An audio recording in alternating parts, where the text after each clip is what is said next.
Yes.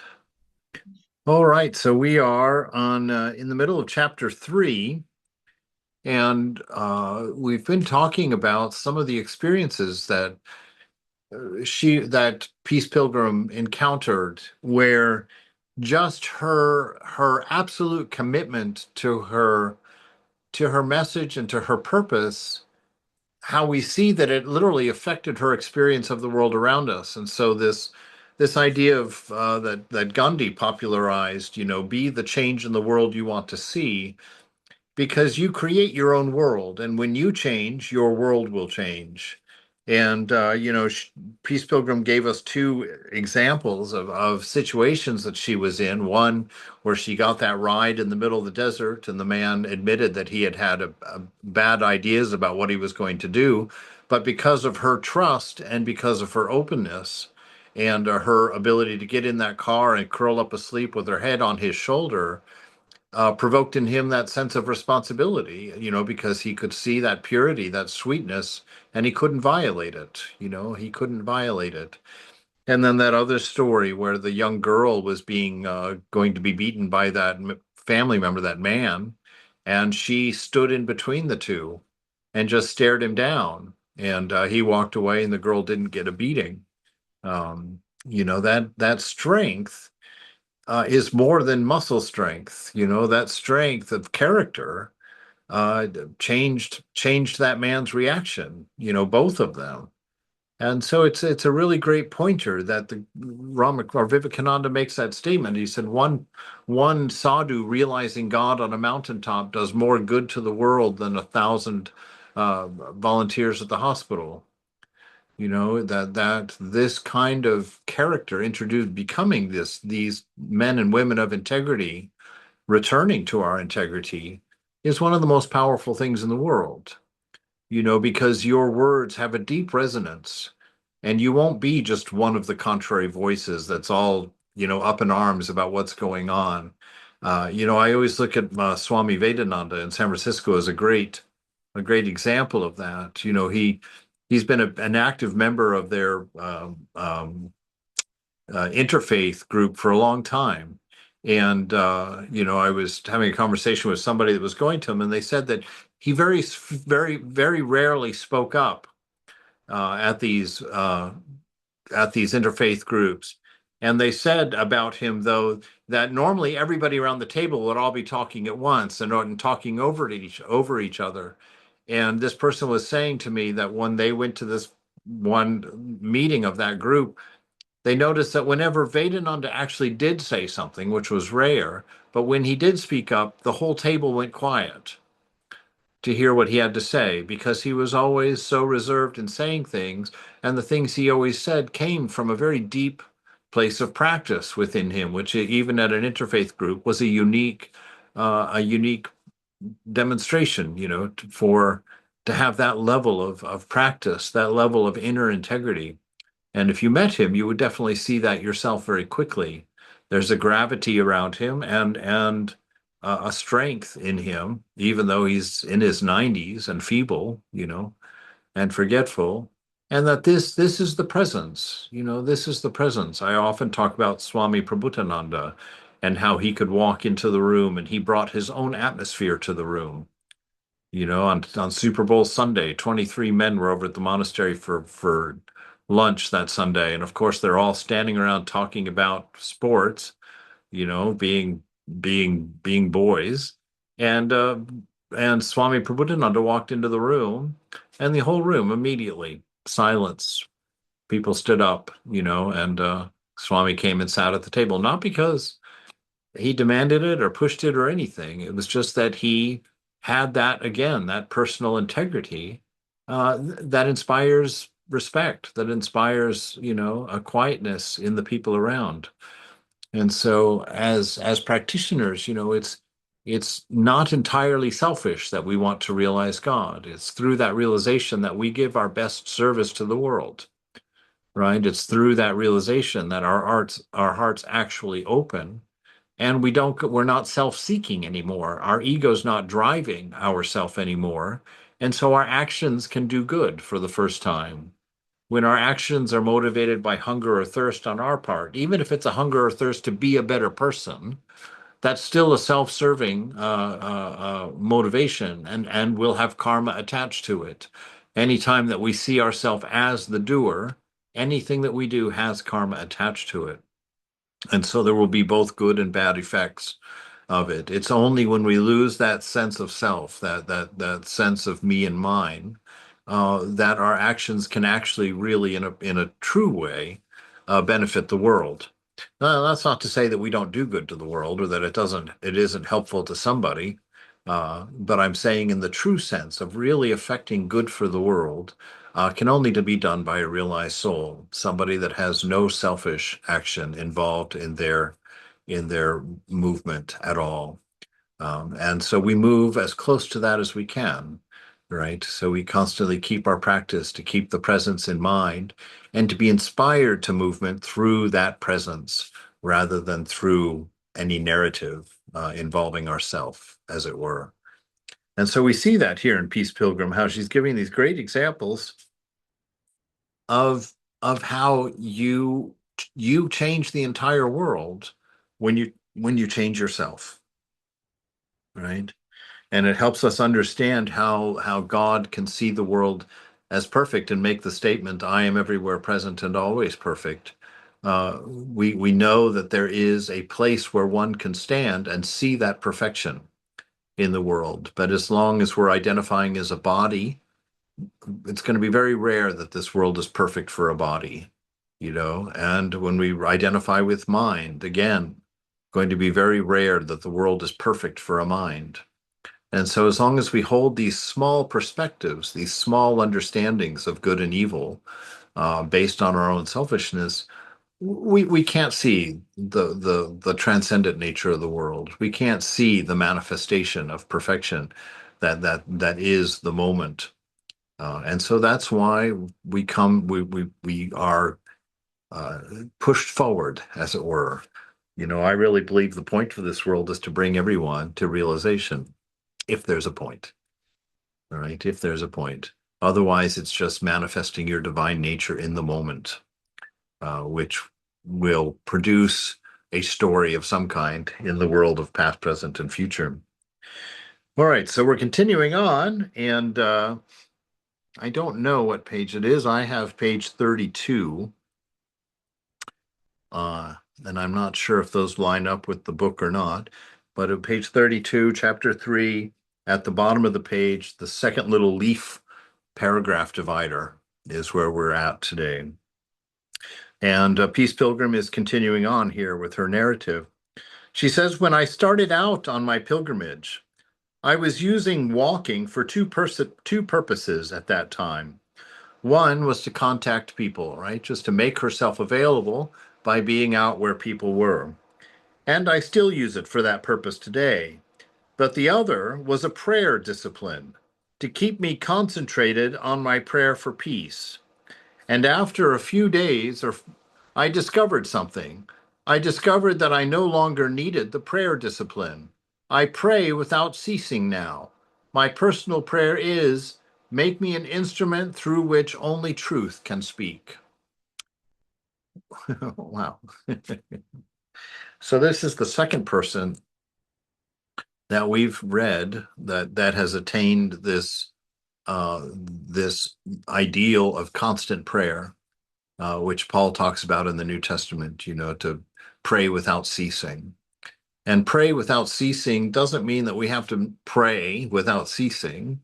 It really is an understanding of awareness, that in awareness, every thought and every action of ourself is a prayer. So it's not just what we do when we sit down and we're talking to God. A prayer is what you buy when you go to the grocery store. It's what you say to people on the phone. It's whether or not you exercise. All of these things are prayers to the universe. And so to pray without ceasing means to attain that state of constant awareness of the presence, that so that every moment is rich in meaning, that your movement becomes sacred, your being becomes sacred. and you become aware that everything that you're doing is a request of the universe, in a sense.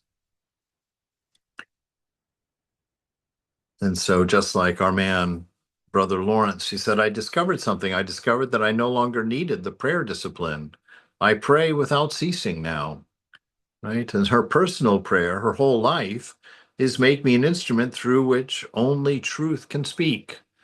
So that inner integrity, right? And her walking became a constant reminder of that.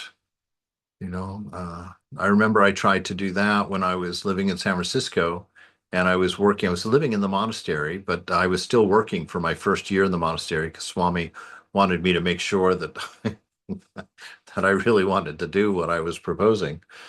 And so for that first year, I was working, and I would walk between my clients' places, because San Francisco's a fully walkable city. And so I would walk from appointment to appointment, and I would always do my japa while I was walking. And I would always start my mantra when my right foot hit the ground. And to this day, if I go hiking or if I go for a walk, after the first 100 steps, I always notice that the mantra has started automatically in the mind every time the right foot hits the ground. And so this is a great indication to us of how to build our practice, to tie it to things that you do regularly. Your right foot hits the ground quite a few times every day. And so if you make it a practice to start your mantra when the right foot hits, if you practice that, probably from my experience, it was 7 to 10 days of that practice before it started happening of its own accord, that I would. And this is why we pick the same chair to meditate in, why we use the same incense when we meditate, while we do things that create habits, because the mind and the body love the rhythm of habits. And so if you create healthy ones, you get propelled forward more easily, as long as you keep your awareness active. Don't let that rhythm of habit also be something that leads you to unconsciousness, just because it becomes normal. She says, during my pilgrimage through Arizona, I was arrested by a plainclothes policeman while mailing letters at the local post office in Benson. After a short ride in a patrol car, I was booked as a vagrant. When you walk on faith, you are technically guilty of vagrancy. Yes, I've been jailed several times for not having any money, but they always release me once they understand. Right? This just shows you the insanity of the world we live in, that they can arrest you for poverty, or they can arrest you for not having a home, you know, for this vagrancy. And even funnier that they let her go. There is a great deal of difference between a prison and a jail. A prison is something big that maintains some kind of standards. A jail is a little affair that doesn't maintain much of any standard. And this was a jail. They put me into a huge inner room surrounded by cell blocks in which they locked the women, 4 to a cell for the night. As I walked in, I said to myself, Peace Pilgrim, you have dedicated your life to service. Behold your wonderful new field of service. Right? So you see, a real disciple can never be jailed because their jail would just instantly become their ministry, right? And their freedom to manifest their divine nature is as free in that circumstance as any circumstance, right? It's only the ego that can be jailed, the ego that can be limited. But you as a self, you're free wherever you are. And since your purpose is the manifestation of your divine spirit, that can't be inhibited by location, by circumstance or condition. That is something that you can do even if you've had a terrible stroke and can't get out of bed. You can still serve, you can still express your divine nature. And so this is the beauty of one of the beauties I saw when I was in India, these old people who inspired me to be old because I saw in them the manifestation of something very pure that I had never seen in a younger person. That when we get old, we indeed do not become useless. We become the battery of love for the whole younger generation. That's why people always love grandmas and grandpas, right? Because that is what life is supposed to teach us, how to love, right? How to open the heart. And if we can resist egoism or egotism, then we are set free to be allowed to do that. That's why they call it liberation. What's liberated? Your nature. You can finally express love without your ego being embarrassed, without your ego being selective about who you're kind to and who you're nice to or who you talk to, right? You get freed up and you can connect with anyone at any time. There's none such thing as a stranger. That's what Mother says, right? There are no strangers in this world. Make everyone your own.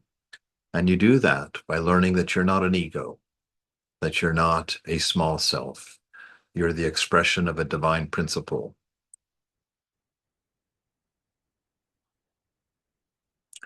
Behold your wonderful new field of service.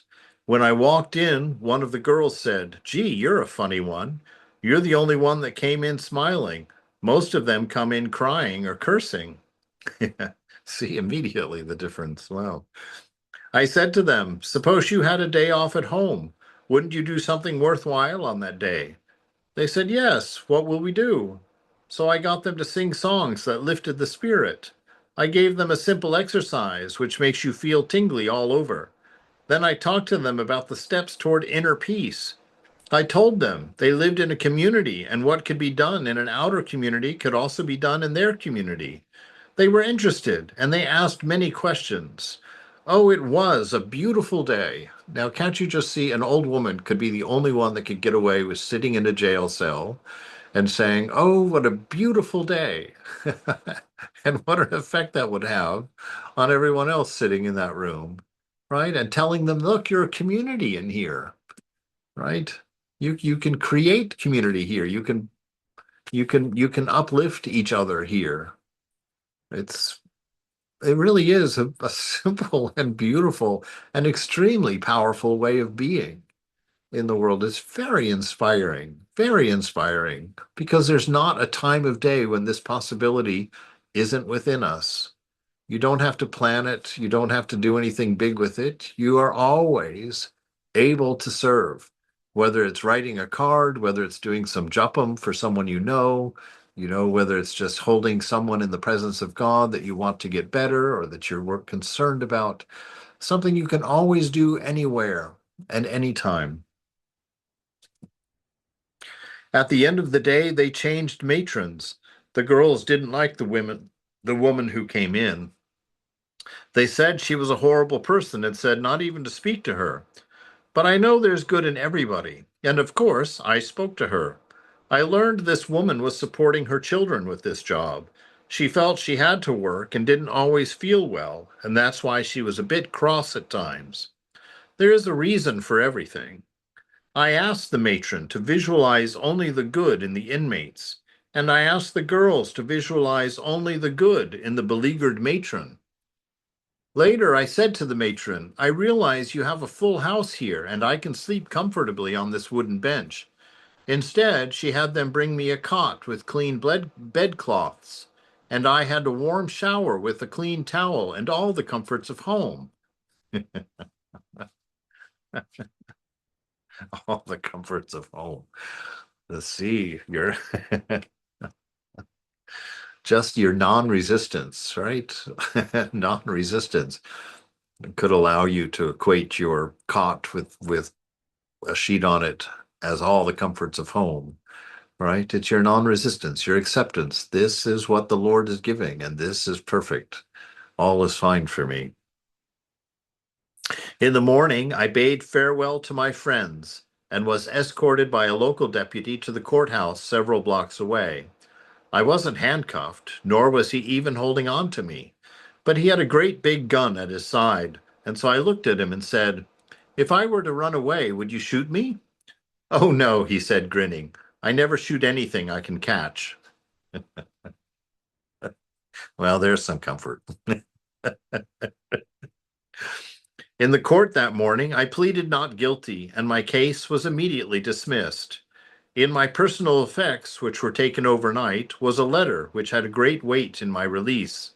It read, The bearer of this note has identified herself as a peace pilgrim, walking coast to coast to direct the attention of our citizens to her desire for peace in the world.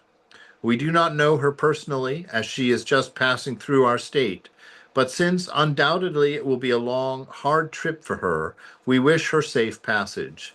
It was on official stationery and signed by the governor of the state, Howard Pyle. There it is. You need no more evidence.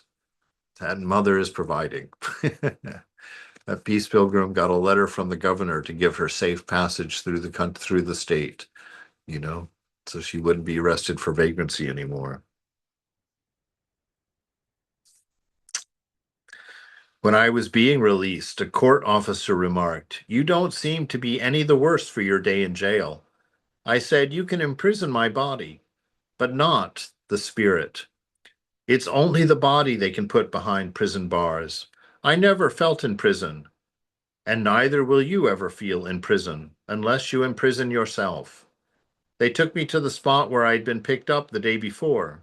It was a beautiful experience. Every experience is what you make it, and it serves a purpose. It might inspire you, it might educate you, or it might come to give you a chance to be of service in some way. There it is. That is a successful worldview right there. Every experience is what you make it. If you resist it, it will become suffering. If you accept it, you get a chance to mold it, right? And you get to mold it by how you are inspired in it, right? And for Peace Pilgrim, she says, these are her options. She says, one, it's what you make it, and it always serves a purpose. And who's going to decide that purpose? You, by the way you exist in it, right? It might inspire you. So the point of the moment is to be inspiring, or it might educate you. You're going to learn something about yourself, or you're going to learn something about someone else, right? Or it might come to give you a chance to be of service, right? That's her ideal of being the butler in God's dining room. That everywhere she was, always looking around for an opportunity to serve. It's magnificent to see just someone who's doing all of the simple things that all of us know, but somehow we can't seem to make it happen. We don't quite take it to the point where it actually moves our life, right?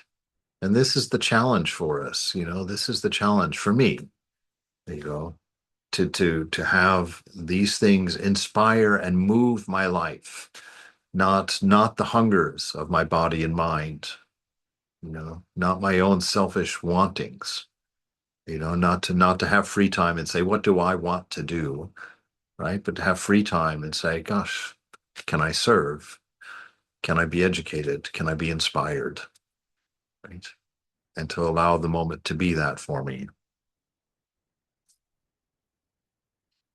Most of my speaking is now scheduled well in advance, but I'm still offered speaking engagements in a most unexpected manner.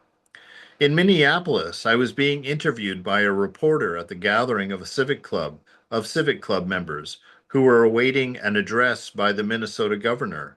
He was unable to make it, so they invited me to speak in his place. Of course, I accepted. First of all, every time you read her, you have to know moments ago she was in Arizona, and now she's in Minneapolis, Minnesota, right? Good long stretch of distance there. And also to know that everywhere she went, she walked. She normally didn't get into a car in general. And speaking of governors, as I stepped inside the big front door of a state house one day, a nice, friendly gentleman greeted me and shook my hand and asked if he could help me. I told him I was looking for the governor's office, and he promptly took me there. "Is there anything else I can do to help you?" he asked. "I thought I might have the privilege of shaking hands with the governor," I said. "You've shaken hands with the governor." And the nice, friendly gentleman said the nice, "Oh, you have shaken hands with the governor," said the nice, friendly gentleman, the governor himself. That's wonderful. I just like the fact too, she hadn't met him before. She just ran into him. She describes him how this nice gentleman, right? Because that's going to be her assumption about everybody that she sees. She's not going to have them prove themselves one way or the other. She knows when she looks at them, she sees the divine in them. That's exactly what it looks like to see God in everyone. It's to have the highest assumption whenever you meet somebody, the highest acceptance of them without having them to prove themselves worthy.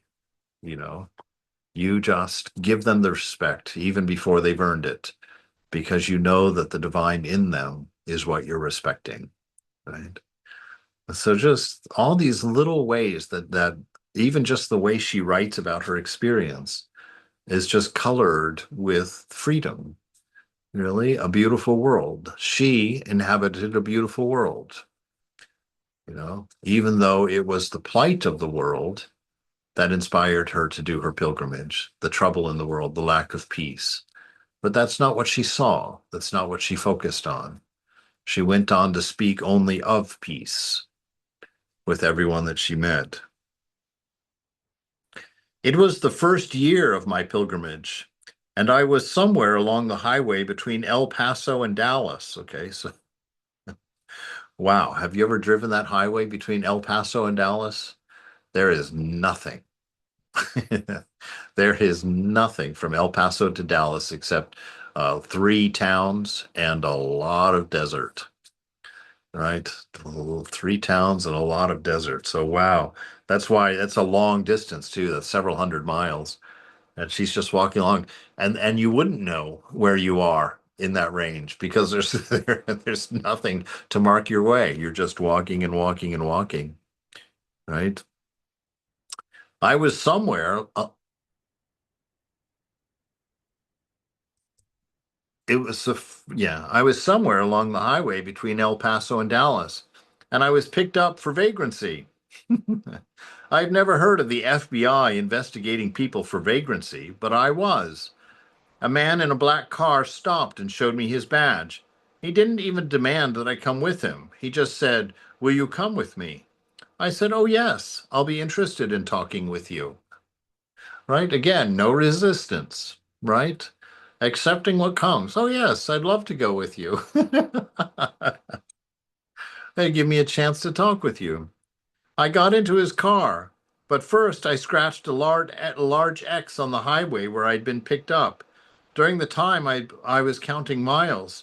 If I left the highway, I would make a large X and then return to that spot to begin my walk anew. He took me to his prison and said, "Book her for vagrancy." And I went through the routine. They first take you in for fingerprinting. I was fascinated because I never had fingerprints taken before or since. He then took a chemical, and just like that, he got all the black ink off my fingers. When I was wondering how long it would take to wash it off, it was off.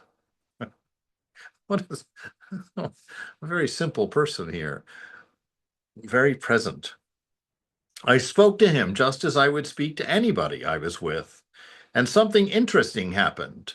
Apparently, he was used to being treated in a very uncooperative manner.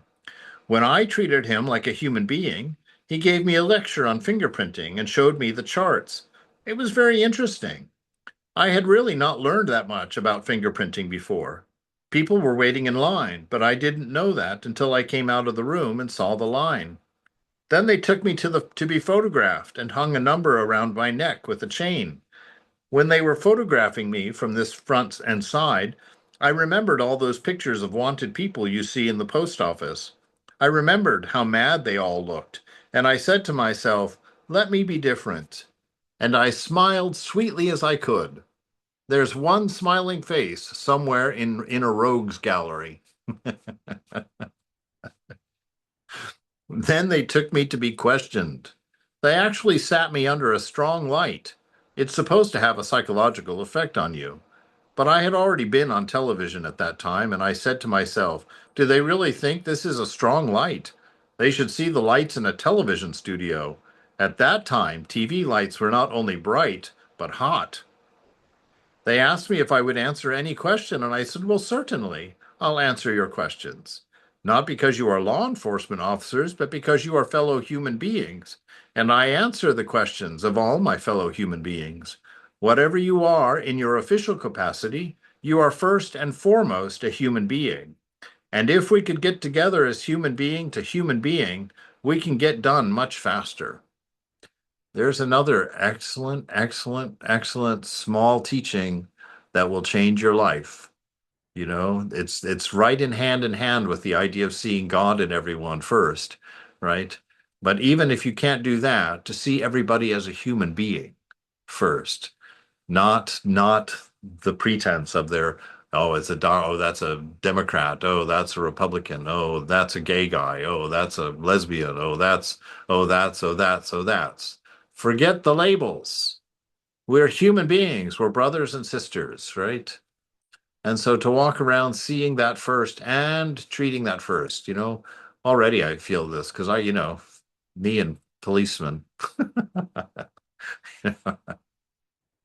there are stories back there that affect me the way I feel about those things, right?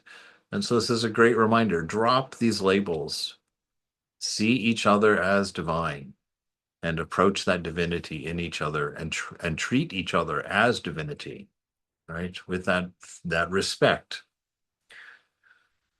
Whew.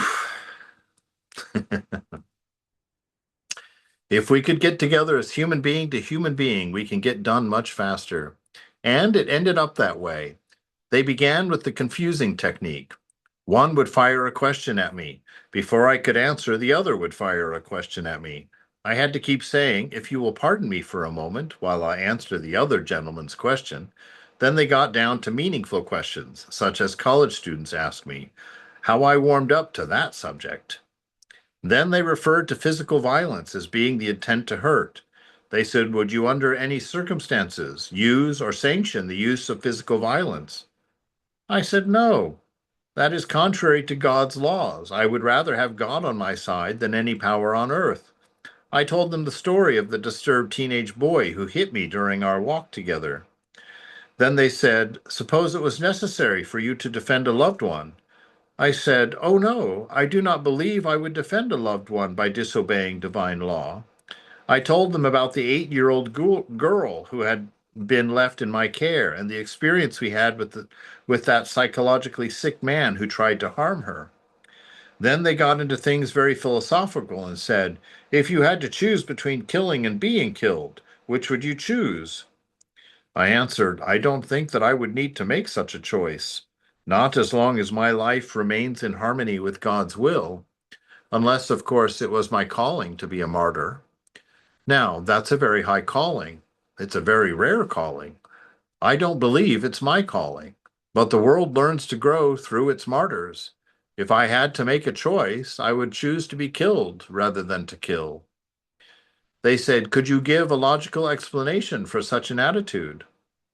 Here I was, attempting to explain the attitude of the self-centered nature and the attitude of the God-centered nature so they could understand it. I told them that in my frame of reference, I was not the body. I was just wearing the body. I am that which activates the body. That's the reality. If I am killed, it destroys merely the clay garment, the body. But if I kill, it injures the reality, the soul. And they put me down as having a religious basis for my pilgrimage. But suppose I said, after all, you've heard about self-defense. Why, even the law recognizes self-defense. This might have been considered legal, but not religious. There was an occasion when I felt that I was indeed battling with the elements. It was my experience of walking through a dust storm, which somehow blew with such force that I could scarcely stand against it. While sometimes the dust was so thick I could not see ahead and could only guide myself by the edge of the road. A policeman stopped alongside me, threw open the car door, and yelled, get in here, woman, before you get killed. I told him I was walking a pilgrimage and that I did not accept rides at the time. I also told him that God was my shield and there was nothing to fear. At that moment, the winds died down. The dust settled and the sun broke from the clouds. I continued to walk. But the wonderful thing was that I felt spiritually lifted above the hardship. Ah, what there's more evidence for us.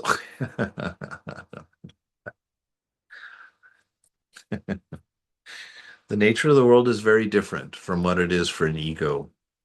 An ego causes lots of trouble as it walks through the world. But someone in harmony like this, someone who knows their divine nature, knows that they're not a body, not a mind, how free they are, right? How free they are.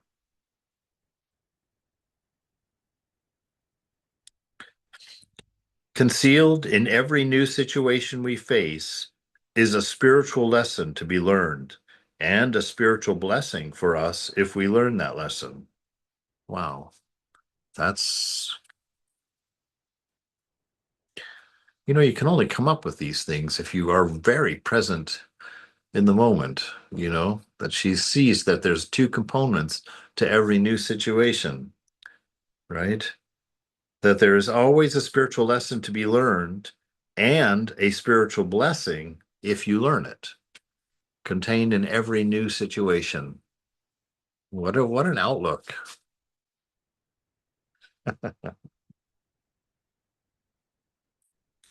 It is good to be tested.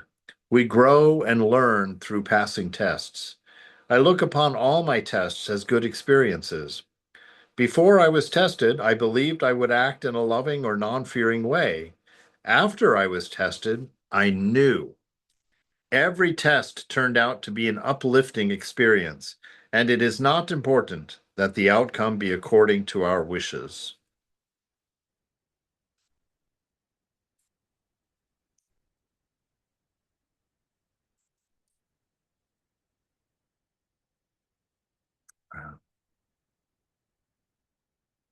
I remember one experience when it said in the local newspaper that I was going to speak at a church service. It showed my picture back and front wearing my lettered tunic. A man who belonged to that church was simply horrified to discover that this creature wearing a lettered tunic was about to speak at his church. He called his preacher about it, and he called his friends about it, and somebody told me who he was. I felt sorry that I had somehow offended a man that I didn't even know. So I called him. "This is Peace Pilgrim calling," I said. I could hear him gasp. Afterward, he told me that he thought I had called to bawl him out. I said, "I've called to apologize to you because evidently I must have done something to offend you, since without even knowing me, you have been apprehensive about my speaking at your church. Therefore, I feel I must somehow owe you an apology, and I've called to apologize."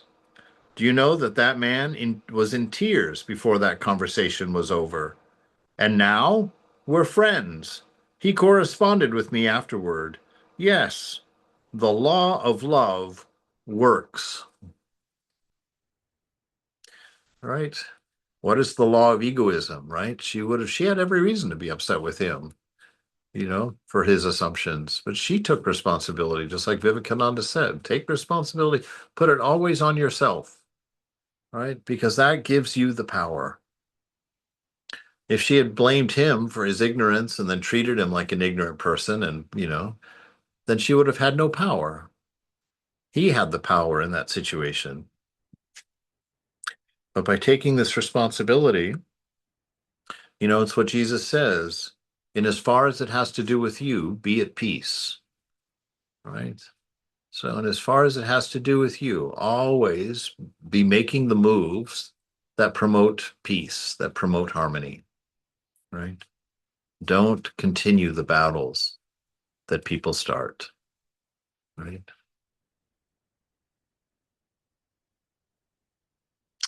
Another man once said to me, "I'm surprised at the kind of person that you are. After reading your very serious message on the way of peace, I expected you to be a very solemn person, but instead I find you bubbling over with joy." I said to him, "Who could know God and not be joyous?"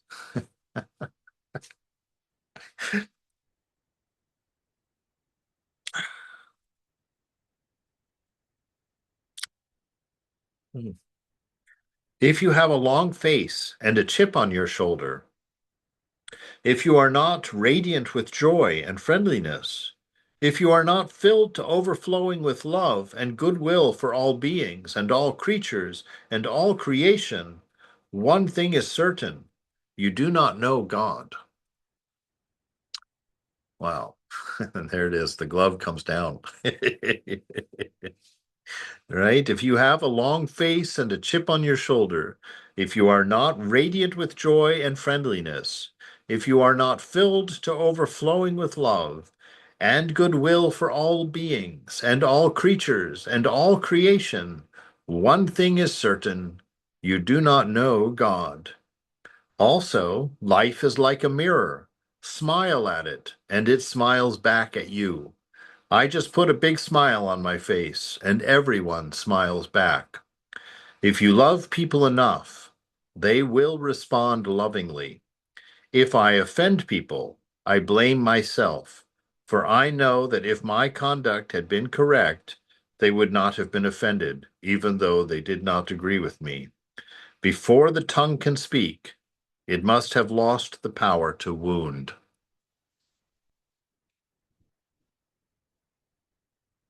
Wow.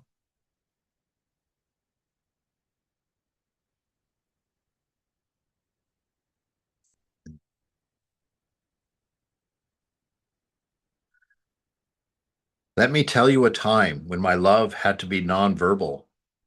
I was trying to help a lady who had been so seriously ill that she could no longer drive her car.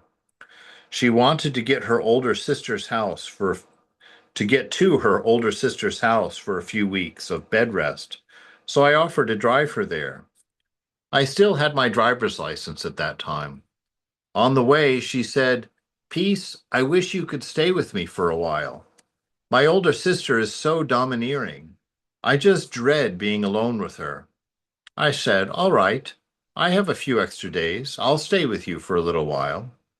When we were turning into her sister's yard, she said, "Peace, I really don't know how my older sister is going to accept you." She was quite right about her older sister.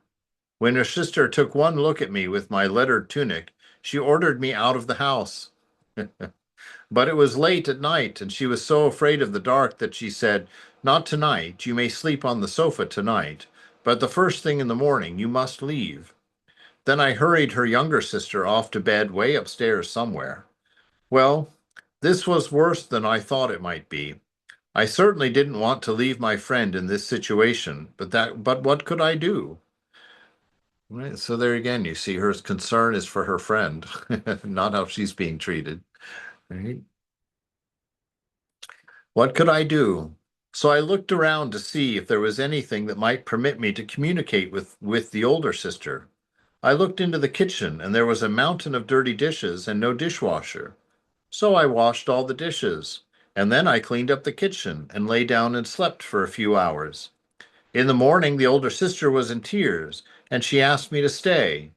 She said, "Of course, you understand, I was so tired last night, I didn't know what I was saying." And we had a wonderful time together before I left them. You see, it just gave me the chance to put my little message into practice. Practice is good. Practice makes perfect, they say. During my travels, a saloon keeper called me into his tavern to give me some food. And while I was eating, he asked, "How do you feel in a place like this?" "I know that all human beings are God's children," I replied, "even when they're not acting that way. I have faith that they could, and I love them for what they could be." As I rose to leave, I noticed a man with a drink in his hand was also on his feet. When he caught my eye, he smiled a little, and I smiled at him. "You smiled at me," he said in surprise. "I should think you wouldn't even speak to me, but you smiled at me." I smiled again. "I'm not here to judge my fellow human beings," I told him. "I'm here to love. I'm here to serve." Suddenly he was kneeling at my feet and saying, "Everyone else judged me, so I defended myself. You didn't judge me, so now I judge myself. I'm a no good, worthless sinner. I've been squandering my money on liquor. I've been mistreating my family. I've been going from bad to worse. I put my hand on his shoulder. You're God's child, I said, and you could act that way. He looked with disgust at the drink in his hand and then hurled it against the bar, shattering the glass. His eyes met mine.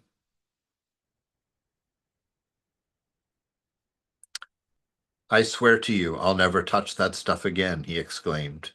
Never. And there was a new light in his eyes as he walked through the door with steady steps. I even know the happy ending to that story. About a year and a half later, I heard from a woman in that town. She said, as far as anyone knew, the man had kept his promise. He never touched liquor again. He now has a good job. He's getting along well with his family and has joined a church. When you approach others in judgment, they will be on the defensive.